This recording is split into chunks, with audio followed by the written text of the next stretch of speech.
name is T. Call me Tamar. I was born on September 21st, 1995, 10 o'clock Saturday. On that day, a huge, big baby was born, which was me. And I have one thing to say before I start this speech. If you're celebrating a birthday, you should celebrate it with joy, happiness, and be grateful. Because not everyone in the world out there celebrate birthday, just as I am. Because when I was little, I didn't celebrate my birthday. My mom told me I should be patient, that the day to celebrate birthday is not yet to come, because my family were a lot and we're living kind of tight.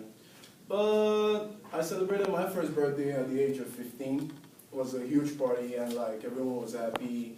There were drinks on the table, cakes and everything. I was so joyous. But before I celebrate my birthday, at the age of 6, I keep asking my mom that, why can't I get a big birthday? She stared at me and she won't say anything. I'm like, look at other kids out there. They're like celebrating their birthday and like their parties. Everyone's dancing to music. What about me? She said I should be patient. But actually, I'm happy that I celebrate my birthday. And for all of you who are celebrating birthday, I just have one word for you to be grateful. I'm going to look into this article of the New York Times. The first article is AT&T decided to split into 3 companies. AT&T is a mobile data phone company which serve people.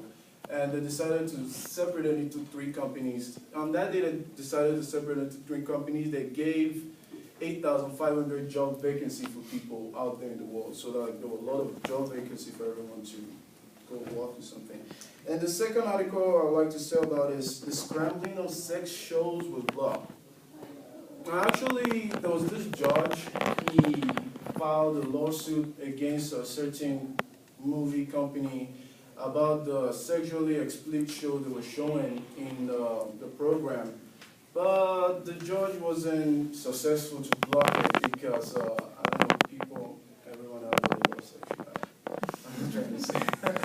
Okay, the judge wasn't successful to block it, then the lawsuit was canceled, so sex show continued.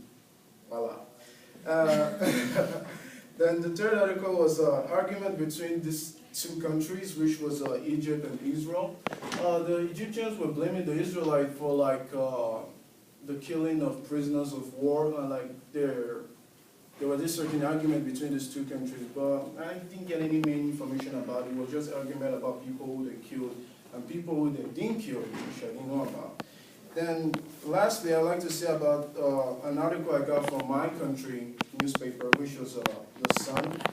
It's a government tribunal sentence, which this article says the government, ex-government of my state, filed a tribunal sentence to a leading environmentalist activist, whose name was Ken, to be hanged on the day I was born. Well, I don't know. Bad things happen, and bad things will always happen, and good things will always happen, so it just happens. Whether I'm born on the day the world fall apart, I'm still grateful that I'm alive. That's one thing I want everyone to feel.